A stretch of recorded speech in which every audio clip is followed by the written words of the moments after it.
Bom dia, boa tarde ou boa noite. Sejam muito bem-vindos a mais um episódio do Diálogos Olimpianos, o podcast do GEMAN, o grupo de estudos sobre o mundo antigo e mediterrâneo. Eu me chamo Rodrigo dos Santos Oliveira, sou bacharel em História pela Universidade Federal de Santa Maria, mestre em História pelo Programa de Pós-Graduação em História da UFSM e, atualmente, doutorando em História também pelo UFSM. Sou membro do GEMAN e orientando da professora Semiramis Corsi. No episódio de hoje, abordarei alguns elementos sobre a história dos turcos antigos, ou, mais precisamente, o que entendemos como o primeiro Kaganato turco, que foi o primeiro grande império nômade turco da Eurásia, e também um dos objetos de análise da minha dissertação de mestrado, defendida em 2021 e intitulada Entre Ávaros e Turcos, o estereótipo citanômade na história de Menandro o Protetor, século VI.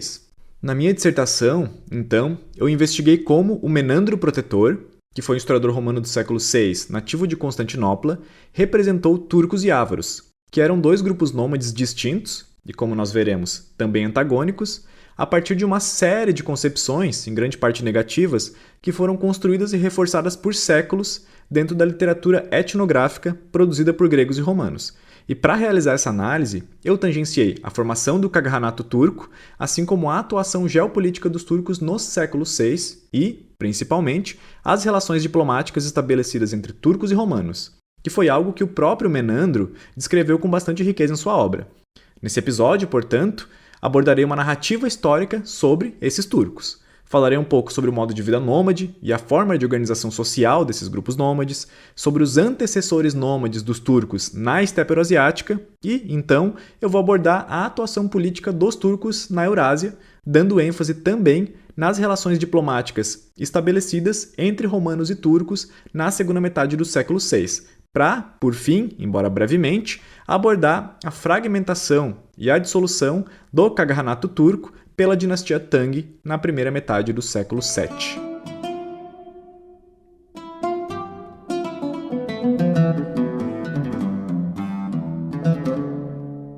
Acho que a primeira coisa importante a ser falada é: quem foram os turcos?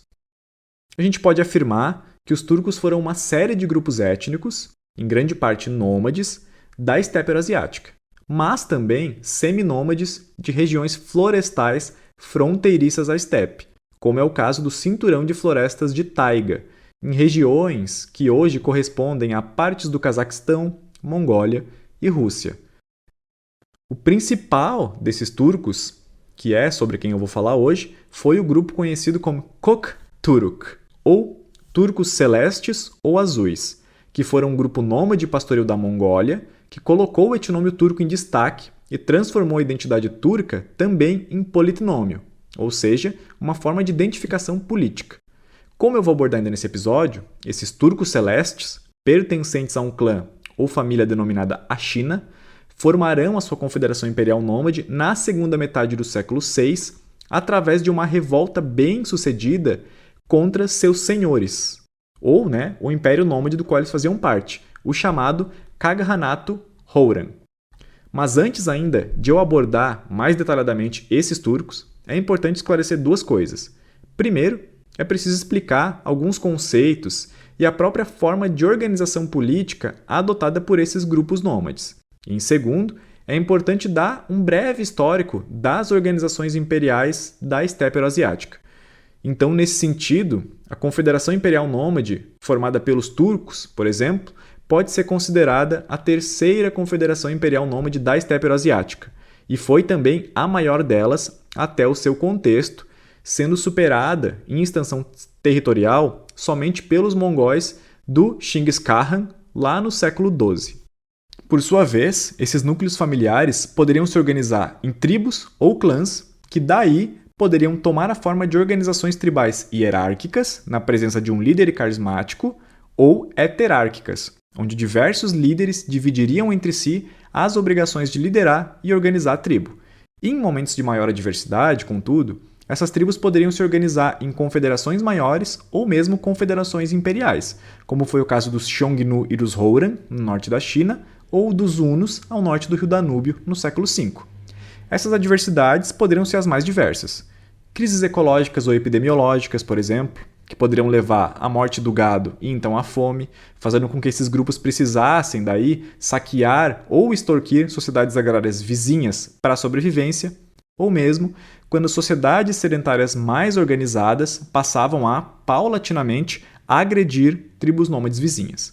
Em relação a esse antagonismo entre sociedades nômades pastoris e sociedades sedentárias agrárias, o grau de organização e centralização de uma confederação nômade parecia estar diretamente relacionada e era proporcional àquela de seus vizinhos sedentários. Para que grupos nômades pudessem impor certo grau de influência e poder político, era necessário então que eles estivessem organizados a par com seus vizinhos sedentários e muitas vezes também rivais. Quando esses grupos nômades, então, se organizavam de forma mais estável e centralizada, aí se formavam o que chamamos de Confederação Imperial Nômade, que ao menos desde a formação da Confederação Imperial Nômade Houran, no século V, nós podemos chamar de Kaghanato, o governo do Kaghan, o Khan dos Khans, um título que, para fins didáticos, pode ser equiparado ao de imperador. Essa Confederação Imperial Nômade, ou Kaghanato, é o que Nikolai Kradin chama de organização política xenocrática, ou seja, uma sociedade que é caracterizada por ser multiétnica em todos os níveis. Essas grandes organizações nômades, por sua vez, eram organizadas através do princípio militar hierárquico e ocupavam, ou ainda, melhor dizendo, estendiam sua influência e poder político por largas porções de terra, explorando territórios próximos de diversas formas. Roubo, saque, guerras, extorsões por presentes, comércio não equivalente, estabelecimento de estados tributários e etc. Já o poder do Kaghan, ou dos governantes supremos nômades, tinha como base a capacidade desse líder de mobilizar grupos e distribuir recursos entre seus sujeitos. É o que o Nikolai Kradin vai chamar de economia de presentes ou economia de prestígio. A distribuição de recursos e a troca simbólica de presentes, tanto horizontalmente quanto verticalmente entre chefes maiores e chefes menores, transformava relações de troca material em uma relação de dependência psicológica e prestígio. Kaghans, então, ao receber presentes e recursos de seus sujeitos, ou mesmo de estados vizinhos, poderiam redistribuir esses presentes e recursos entre chefes menores e sujeitos, aumentando ainda mais o seu prestígio e garantindo também a lealdade das tribos. Ainda, a integração de tribos a essas organizações nômades e a construção de uma identidade coletiva não eram conquistadas somente através da economia de prestígio. Nesse sentido, o Kaghan também incluía grupos nômades diferentes em sua linhagem genealógica e organizava uma série de arranjos e cerimônias que permitia a esse líder se conectar com as diversas tribos que compunham a sua confederação imperial.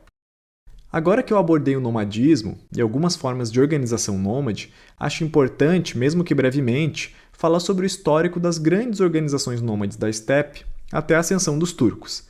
A primeira grande organização nômade sobre a qual nós temos conhecimento foram os Xiongnu, uma confederação de origem étnica desconhecida que entre os séculos III antes da Era Comum e I da Era Comum ocupou as estepes da Mongólia ao norte da China. Durante grande parte da existência dessa confederação, foram adversários da dinastia chinesa Han. A confederação Xiongnu era também multiétnica e colapsou na segunda metade do século I da Era Comum devido a ações diretas e indiretas da dinastia Han. Ainda, sobre os Xiongnu, acredito ser importante mencionar que há um longo debate historiográfico sobre a relação entre esses Xiongnu do norte da China e os hunos que chegaram à Europa no final do século IV. Para quem tiver interesse para saber um pouco mais sobre os hunos, recomendo que escutem o episódio 27 do Diálogos Olimpianos, intitulado Átila e os Hunos, que foi também gravado por mim. Alguns séculos depois, entre o final do século IV e início do século V, formou-se na Mongólia Exterior outra confederação nômade, e foram eles os primeiros a utilizar amplamente o título de Kaghan. É o que conhecemos como Kaghanato Houran. Os Houran ascenderam ao poder devido às constantes invasões dos Tuoba Wei, também conhecidos como a dinastia Wei do Norte, uma dinastia chinesa de origem nômade, Xianbei, que consolidou seu poder no norte da China em 386. Foi Shelun, o líder Houran, responsável pela fundação do Kaganato Houran. E ele tomou para si o título de Kyotoifa Kegan, ou o Kaghan governante e que lidera a expansão. Tendo unificado tribos nômades do leste e do oeste, Shelun reorganizou radicalmente a estrutura administrativa e militar de sua confederação. Ele introduziu o sistema decimal, dividindo assim as populações em centenas e milhares. Introduziu também o registro obrigatório de guerreiros disponíveis e estabeleceu regras rígidas de comportamento em combate. Foi Shelun, então, o responsável por estabelecer as bases para a forma de governo que nós compreendemos como Kaganato. Finalmente, agora falarei sobre os turcos, começando pela relação deles com os Houran.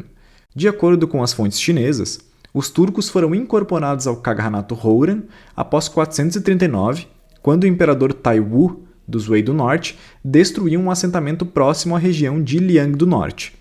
Como consequência dessa destruição causada pelos Wei, cerca de 5.000 famílias turcas procuraram proteção entre os Houran, que reassentaram esses turcos nos arredores dos montes altaicos, onde eles passaram a trabalhar como metalúrgicos.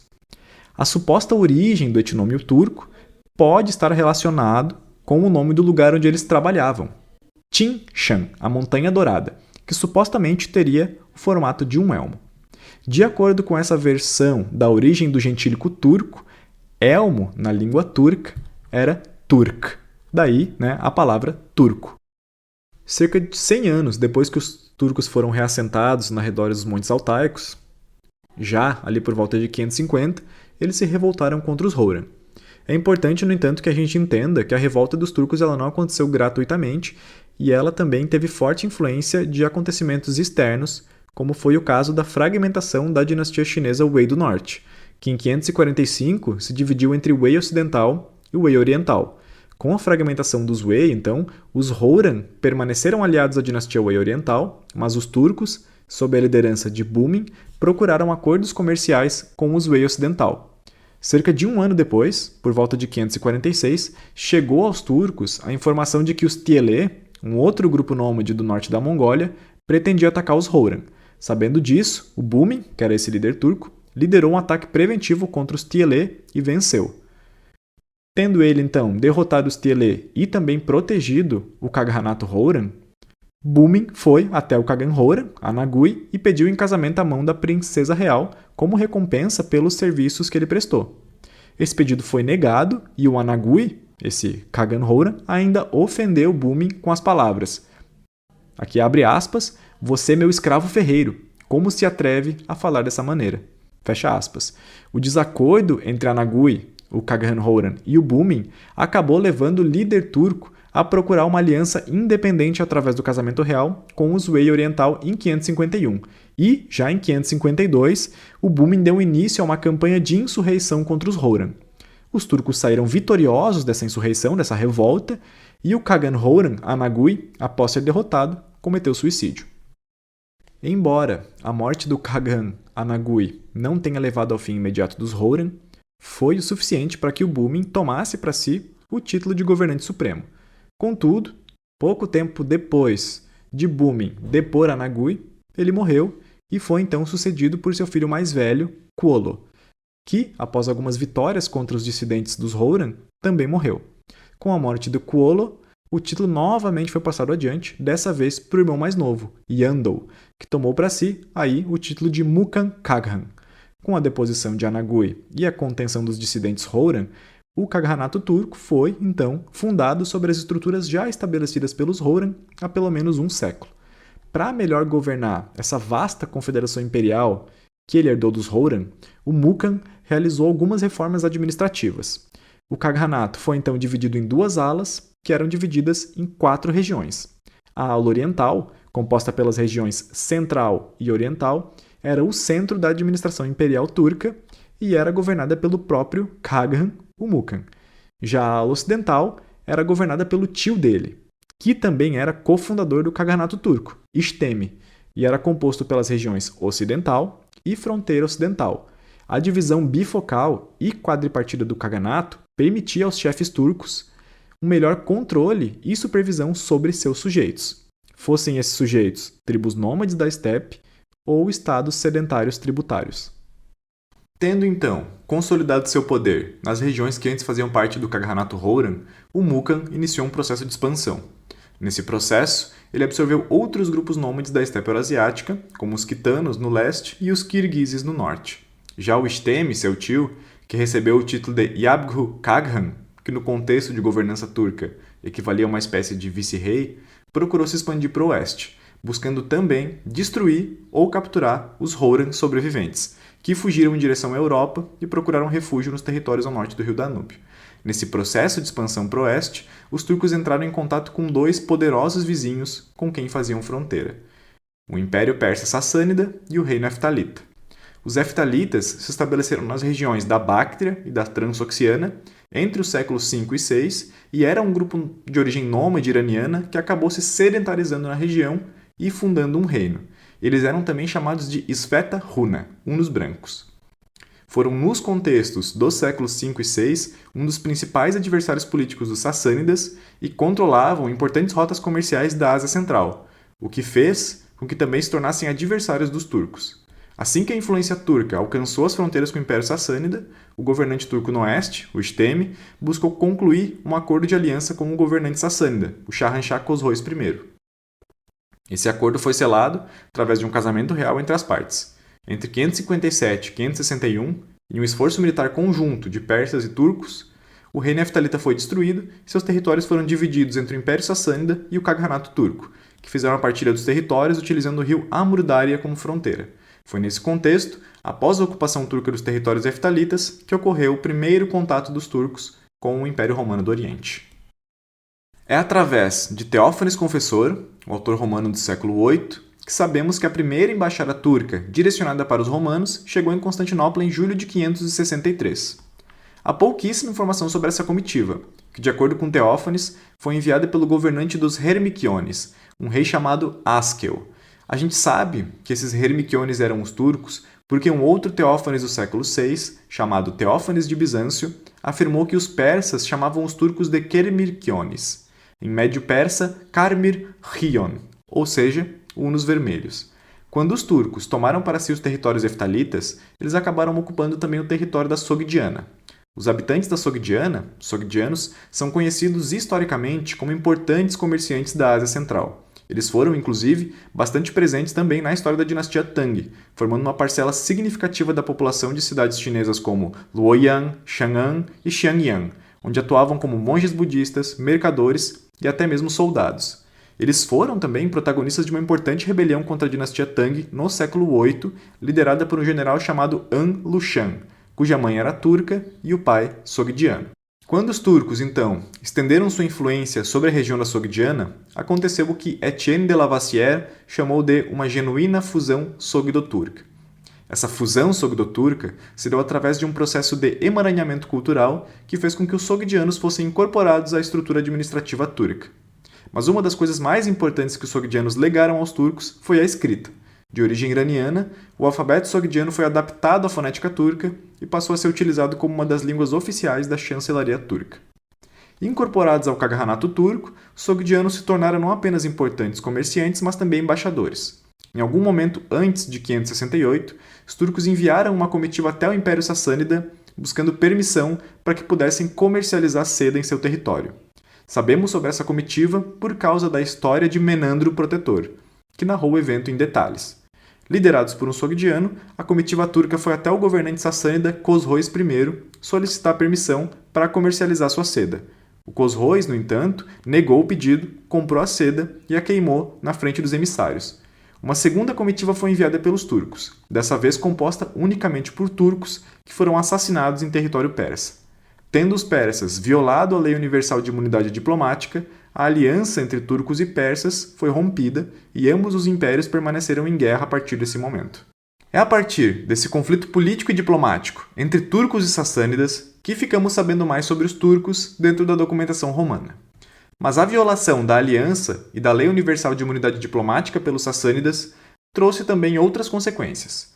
Não podendo negociar o excedente de seda com os persas, turcos e sogdianos procuraram novos parceiros comerciais. E de acordo com Menandro, Maniac, que era o principal emissário sogdiano dos turcos, sabia que os romanos, abre aspas, faziam mais uso da seda do que outros povos. Fecha aspas. Em 568, então, Maniac foi enviado até a corte romana em Constantinopla por Isteme, o Yabru Kaghan, referido pelas fontes romanas como Silsíbulo. A comitiva foi recebida pelo imperador Justino II. Sobre o encontro, o historiador Menandro narra.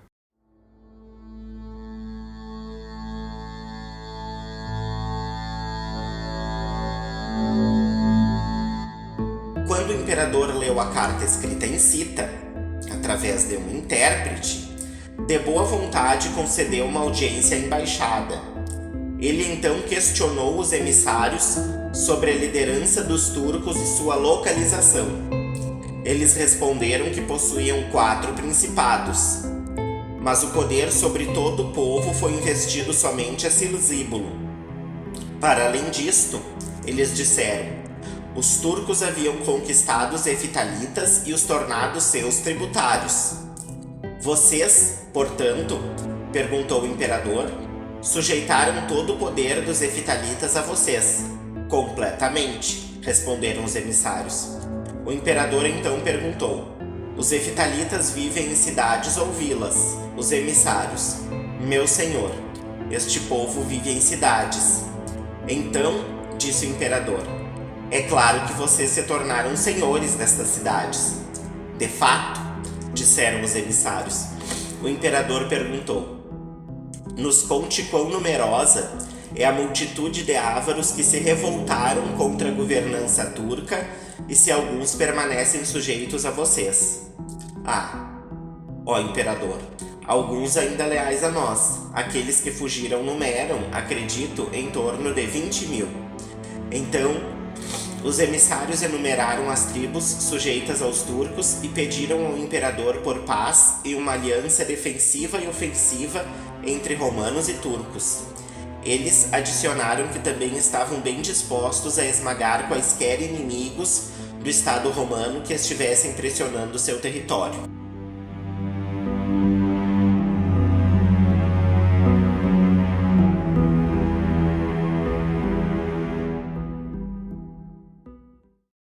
O trecho, lido pelo Gabriel, traz diversos detalhes sobre os turcos.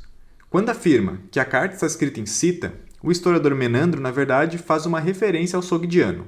Cita, aqui, é uma generalização para a língua iraniana. Como mencionei, os turcos adotaram o sogdiano como uma das línguas oficiais para assuntos diplomáticos.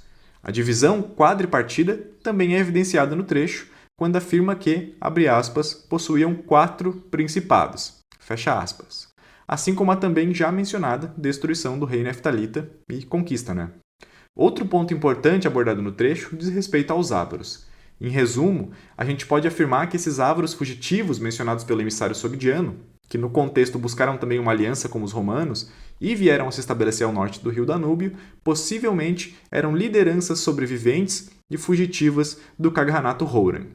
Assim como os turcos, o líder ávaro também utilizava o título de Kaghan, o que indica uma possível disputa política por legitimidade. E para os turcos, devido à importância política do título de Kaghan, só poderia haver um Khan dos Khans na estepe eurasiática. O encontro entre os emissários sogdianos enviados pelo Kaganato turco com o imperador Justino II terminou com o estabelecimento de acordos comerciais e uma aliança militar entre turcos e romanos, algo que se mostrou bastante vantajoso para ambas as partes. Comercialmente, permitiu aos romanos que quebrassem o monopólio sassânida sobre o comércio da seda, e aos turcos permitiu escoar a seda adquirida através de sagazes negociações diplomáticas com as dinastias chinesas Zhou e Qi, que enviavam tributos ao Kaganato turco para que não interferisse nos conflitos internos chineses. Embora o Império Romano do Oriente já possuísse, desde o governo de Justiniano, uma crescente indústria voltada para a produção de seda em cidades como Tiro, Antioquia e Constantinopla, a qualidade dessa seda ainda era bastante inferior àquela produzida pelos chineses. Em relação à aliança propriamente dita, o Império Romano do Oriente e o Império Sassânida estiveram, pelo menos desde 527, em um estado de guerra praticamente constante, com algumas poucas interrupções. E o Justino II, que era imperador romano do contexto, pareceu bastante contente em poder retomar o conflito que foi pausado pelo antecessor dele, o Justiniano, alguns anos antes. Já para os turcos, assegurar uma aliança com os romanos, para além das já mencionadas vantagens comerciais, garantiria a eles um aliado no flanco leste do Império Sassânida, assim como também uma fronteira protegida ao leste, no caso mais ao norte, já que entre 567 e 571 eles se expandiram para as estepes ao norte do Cáucaso e, em 576, conseguiram estender sua influência para as estepes do Ponto, ao norte do Mar Negro. Após a consolidação dos acordos comerciais, em 569, então, os romanos enviaram até a corte turca do Kaghan Yabgu Istemi uma comitiva, tanto como forma de prestar as honras ao novo aliado, como também para receber a seda prometida pelos turcos. O Menandro Protetor também narra essa missão diplomática, que, de acordo com ele, foi guiada por Maniac e liderada pelo general e senador romano Zemarco o Ciliciano. O itinerário da missão, que foi apresentado pelo Menandro, aponta que a comitiva não fez uso da rota da Crimeia pela estepe do Ponto devido à ameaça dos ávaros na região. Acredita-se, então, que a rota tomada pela comitiva romana foi pelas encostas do Cáucaso, uma rota que havia sido apresentada para a comitiva romana pelo próprio Maniac. Essa mesma rota foi utilizada também pelos missionários romanos monofisitas, responsáveis por espalhar o cristianismo nestoriano pela Ásia Central. O fim do trajeto dessa comitiva romana foi um lugar denominado por Menandro como Ektag, a Montanha Dourada, algum lugar nos arredores dos Montes Altaicos. Antes de encontrarem Istemi, Menandro também narrou um ritual de purificação pelo fogo, pelo qual tanto Zemarco como toda a comitiva dele precisaram passar.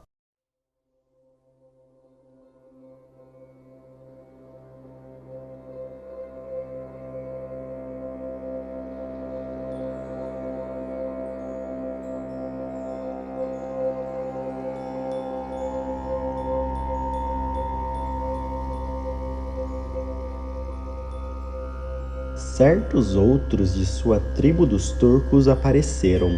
Disseram ser exorcistas de mau agouro, e eles foram até Zemarco e seus companheiros. Eles levaram toda a bagagem que carregavam e a colocaram no chão. Então, puseram fogo em galhos de uma árvore de olíbano e entoaram um cântico com palavras bárbaras em sua língua cita. Fizeram barulhos com sino e tambores, ondeando sobre as bagagens os ramos de olíbano enquanto estalavam dentro das chamas. E, caindo em frenesi e agindo como loucos, supuseram estarem afastando espíritos malignos. Quando expulsaram os seres malignos, como supuseram, e levaram Zemarco através do fogo, acreditaram, por estes meios, terem eles mesmos se purificado também.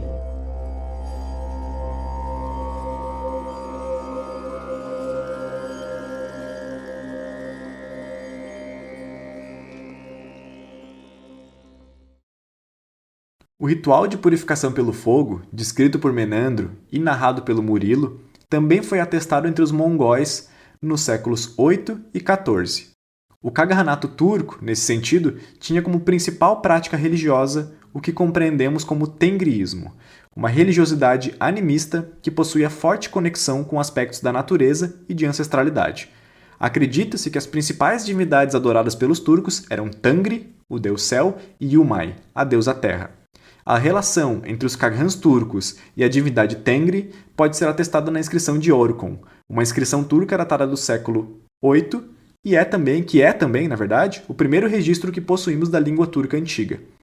Para além das práticas religiosas relacionadas a Tengri e outras divindades da estepe, os turcos ocidentais, ao adentrarem a região da Transoxiana e fortalecerem também seu contato com os sogdianos, rapidamente se converteram ao budismo, que se tornou bastante influente no Kaganato turco ocidental.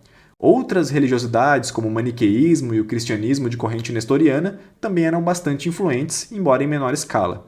O controle turco sobre as chamadas Rotas da Seda facilitou não apenas as trocas materiais, mas também a circulação de novas práticas religiosas.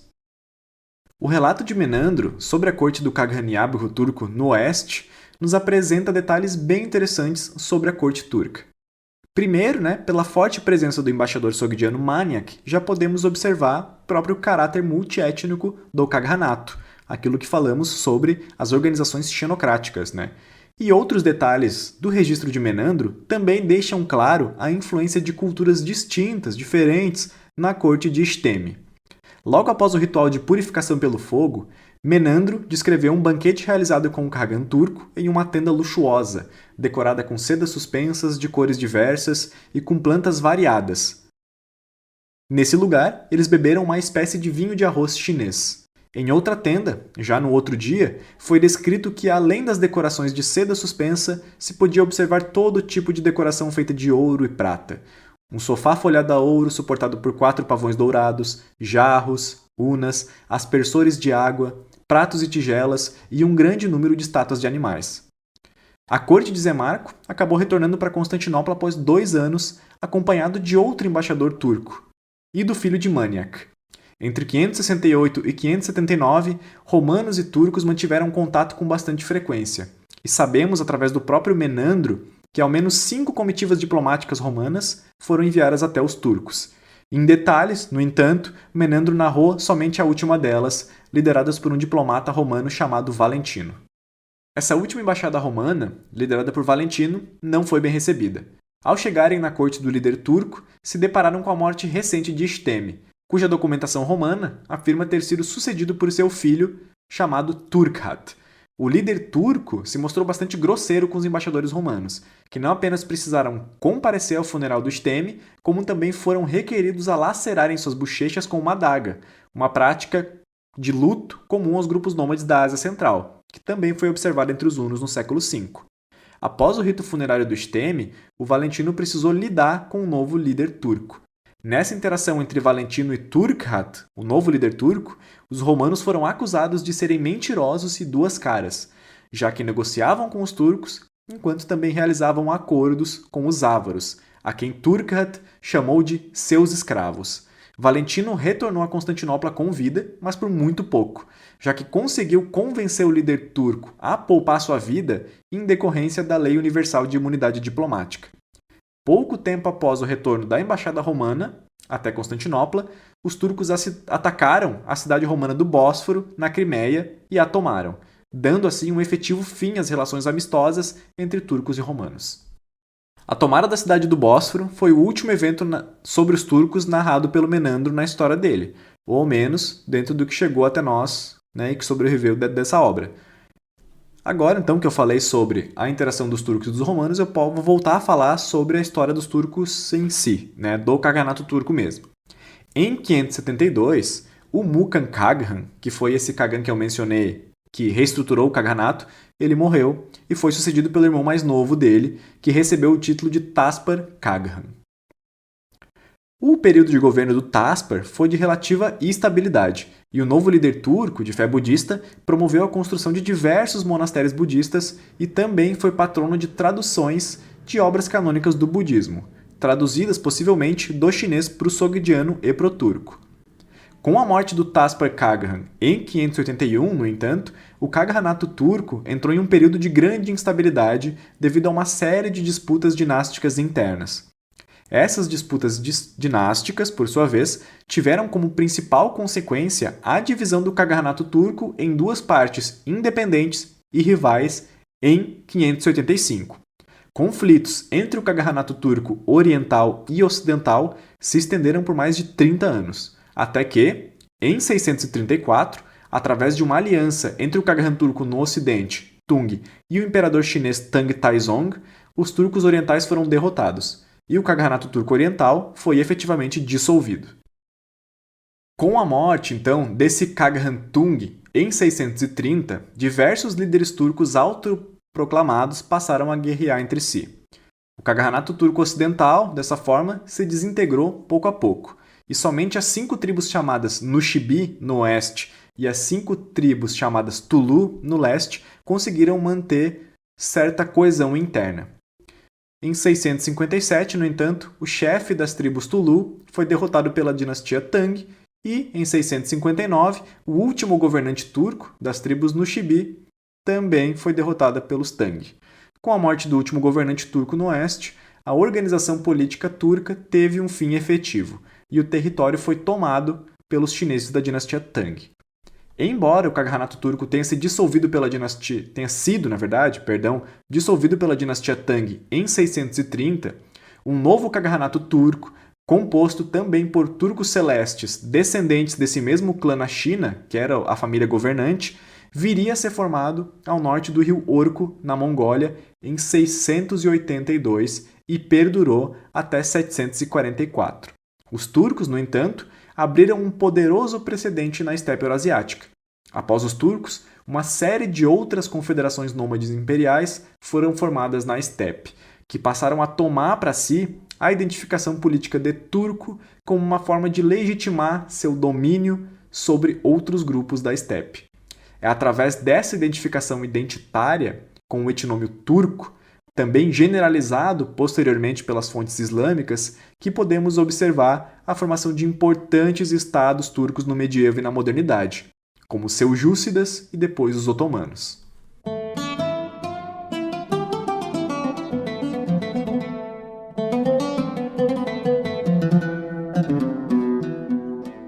Então é isso, chegamos ao fim de mais um episódio do Diálogos Olimpianos. Espero que tenham gostado. E agradecemos a todos, todas e todes que escutaram esse episódio até o final e também àqueles que vêm acompanhando o podcast. Nos sigam em nossas redes sociais, Instagram, TiamGeman, Twitter, @gemanufsm e Facebook, Geman, Grupo de Estudos sobre o Mundo Antigo Mediterrâneo. Agradeço também aos colegas Gabriel e Murilo que leram os trechos da fonte. E a quem interessar saber mais sobre grupos nômades da estepe eurasiática ou sobre os turcos, as principais referências utilizadas para esse episódio estarão na descrição do podcast. No mais, também podem entrar em contato conosco pelas redes sociais. Esperamos vocês no próximo episódio. Um grande abraço!